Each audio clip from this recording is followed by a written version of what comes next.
പ്രിയപ്പെട്ട മോമിനീങ്ങളെ അസ്സലാമു അലൈക്കും. ഫീൽ എന്ന ഈ സൂറത്തിൽ പറയുന്നത് കഅബ തകർക്കാൻ ആനപ്പടയുമായി വന്ന യമൻ ഭരണാധികാരി എബ്രഹത്തിന്റെ കഥയാണ്. കഥയിലേക്ക് കടക്കും മുമ്പേ നിങ്ങളുടെ പിന്തുണ എന്നും ഞങ്ങളുടെ കൂടെയുണ്ടാവണേ. നിങ്ങൾക്കിഷ്ടമുള്ള മറ്റ് ചരിത്രങ്ങളുണ്ടെങ്കിൽ കമന്റിലൂടെ ഞങ്ങളെ അറിയിക്കണേ. യമൻ വളരെ മുമ്പുതന്നെ ലോകപ്രസിദ്ധമായ നാടാണ്. അവിടെ പല രാജവംശങ്ങളും ഭരിച്ചിട്ടുണ്ട്. ചിലപ്പോൾ വിദേശികളും ഭരിച്ച ചരിത്രമുണ്ട്. കുറേക്കാലം നജ്ജാശി രാജാവിന്റെ കീഴിലായിരുന്നു. രാജാവ് യമൻ രാജ്യം ഭരിക്കാൻ വേണ്ടി ഒരു ഉദ്യോഗസ്ഥനെ നിയമിച്ചു. അയാളുടെ പേര് അരിയാത്ത് എന്നായിരുന്നു. അരിയാത്തിന്റെ കീഴിലുള്ള ഒരു ഉദ്യോഗസ്ഥനായിരുന്നു അബ്രഹത്ത്. ഇരുവരും ക്രിസ്ത്യാനികൾ തന്നെ, പക്ഷേ സ്വഭാവത്തിൽ വളരെ വ്യത്യാസം. അരിയാത്ത് നല്ലവനായിരുന്നു, അബ്രഹത്ത് അഹങ്കാരിയും ദുഷ്ടനുമായിരുന്നു. എല്ലാ അധികാരവും തനിക്കു വേണമെന്ന ദുരാഗ്രഹിയായിരുന്നു അബ്രഹത്ത്. യമൻ രാജ്യത്തെ സ്നേഹിച്ച അരിയാത്തിനെ അബ്രഹത്ത് കൊന്നുകളഞ്ഞു. അരിയാത്തിനെ വധിച്ച ശേഷം അബ്രഹത്ത് ഭരണം ഏറ്റെടുത്തു. അവൻ മക്കയിലെ കഅബയെക്കുറിച്ചറിഞ്ഞു. ഹജ്ജ് കാലത്തു ധാരാളം ആളുകൾ മക്കയിൽ വരുന്നു. കഅബാലയം സന്ദർശിക്കുന്നു. അബ്രഹത്തിന് അസൂയ വന്നു. അതുപോലൊരു ദേവാലയം പണിയണം, ജനങ്ങളോട് അവിടെ വന്ന് ആരാധിക്കാൻ കൽപ്പിക്കണം. ആരും മക്കയിൽ പോകരുത്, മക്കയുടെ പ്രസിദ്ധി തന്റെ പട്ടണത്തിന് കിട്ടണം. അബ്രഹത്ത് കലാകാരന്മാരെ വരുത്തി, ആശാരിമാരെയും കെട്ടിടനിർമ്മാണ വിദഗ്ധരെയും വരുത്തി, ശില്പികളെ വരുത്തി, വലിയൊരു ദേവാലയത്തിന്റെ പണി തുടങ്ങി. ശില്പസൗന്ദര്യം വഴിഞ്ഞൊരുകുന്ന ദേവാലയം ഉയർന്നുവന്നു. ഈ വർഷം ഹജ്ജുകാലത്ത് എല്ലാവരും ഇവിടെ വരണം, ആരും മക്കയിലേക്കു പോകരുത്.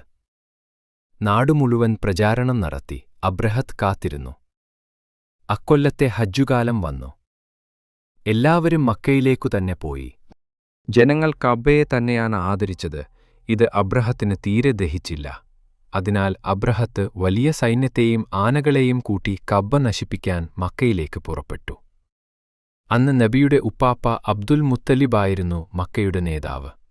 അബ്രഹത്തിന്റെ വലിയ സൈന്യത്തെ നേരിടാനുള്ള സൈന്യമോ കഴിവോ അബ്ദുൽ മുത്തലിബിനുണ്ടായിരുന്നില്ല. അബ്രഹത്ത് അബ്ദുൽ മുത്തലിബിന്റെ ഒട്ടകങ്ങളെ പിടിച്ചെടുത്തു.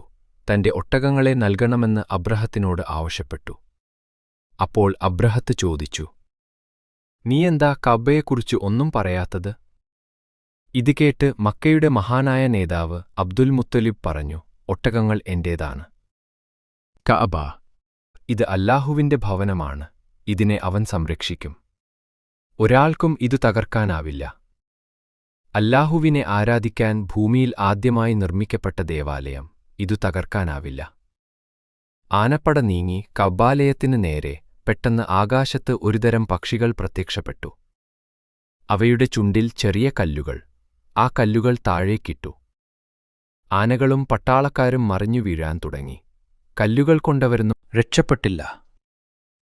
അത് സാധാരണ കല്ലുകളായിരുന്നില്ല. ചുട്ടുപഴുത്ത മണ്ണുകൊണ്ടുണ്ടാക്കിയ കല്ലുകളായിരുന്നു. അബ്രഹത്തിന്റെ സൈന്യം ചിതറിയോടി. അബ്രഹത്ത് ജീവനും കൊണ്ടോടുകയായിരുന്നു. ഈ സംഭവത്തെ ആനക്കലഹം എന്നു വിളിക്കുന്നു. ഈ സംഭവം നടന്ന വർഷത്തെ ആമുൽ ഫീൽ എന്നും അറബികൾ വിളിക്കുന്നു. സൂറത്തുൽ ഫീലിന്റെ ആശയം ആയത്പ്രകാരം പറയാം. 1. നിന്റെ രക്ഷിതാവ് ആനക്കാരോട് എന്തു ചെയ്തുവെന്ന് നീ കണ്ടില്ലയോ? അല്ലാഹു മുഹമ്മദ് നബിയോട് ചോദിക്കുന്ന രീതിയിലാണിത്. എബ്രഹത്തിന്റെ ആനപ്പടയെ അല്ലാഹു എങ്ങനെ നശിപ്പിച്ചു എന്ന് ഓർമ്മിപ്പിക്കുന്നു. 2. അവരുടെ തന്ത്രം അല്ലാഹു പരാജയപ്പെടുത്തിയില്ലയോ? കഅബ നശിപ്പിക്കാനുള്ള അവരുടെ പദ്ധതി പൂർണ്ണമായും തകർന്നു. 3. അവരുടെ മേൽ കൂട്ടംകൂട്ടമായി പക്ഷികളെ അയച്ചു.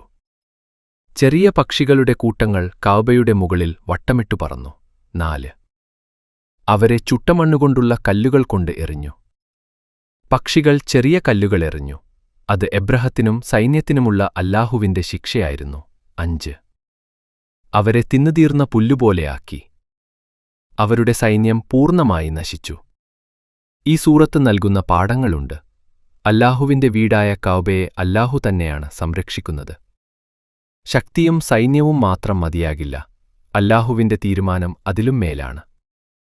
അഹങ്കാരവും അതിക്രമവും അവസാനം നാശത്തിലേക്കാണ് നയിക്കുക.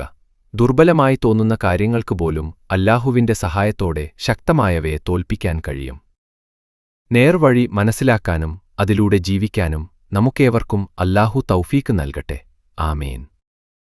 അസ്സലാമു അലൈക്കും. സബ്സ്ക്രൈബ് ചെയ്യാത്തവർ സബ്സ്ക്രൈബ് ചെയ്യൂ, ലൈക്ക് ആൻഡ് ഷെയർ ചെയ്യൂ. വീഡിയോ മറ്റുള്ളവരിലേക്ക് എത്തിക്കാൻ വേണ്ടി കമന്റ് ചെയ്യൂ.